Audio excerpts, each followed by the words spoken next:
kulikuwa na nguvu au kulikuwa na upako ndani yake unaomfanya anaona vitu. Sema amen. Na unapokuwa na upako ndani yako, au unapoendeshwa na upako, au unapoendeshwa na nguvu za Mungu, maana yake ni Roho wa Mungu aliyekamata maisha yako na kukuoperate. Ni Roho wa Mungu ambaye anakuongoza maisha yako, na kwa sababu anakuongoza maisha yako, moja kwa moja tunagundua hapa kwamba Mungu anaonyesha kitu fulani.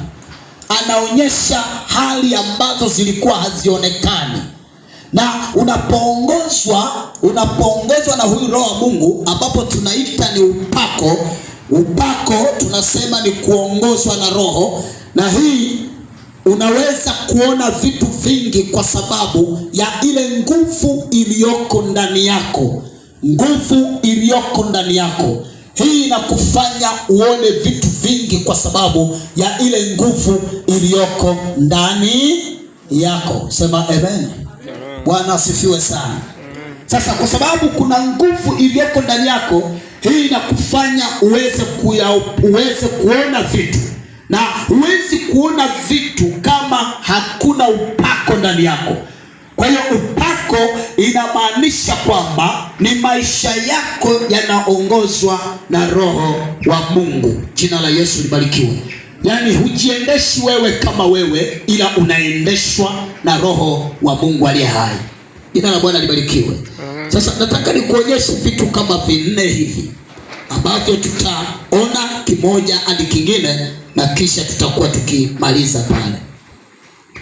Bwana Yesu apewe sifa.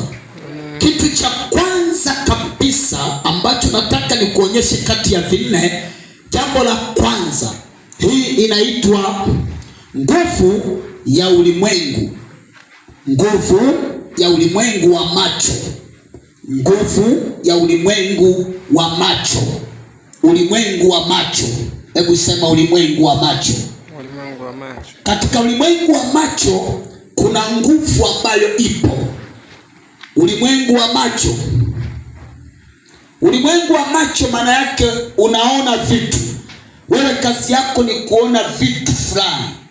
Unaona kile, unaona kile, unaona binti, unaona kijana fulani, unaona hata kama unamiliki, wewe unamiliki bilioni 100 au bilioni 8 au bilioni 200, lakini bado hautosheki kwa sababu bado macho yako yanaona vitu.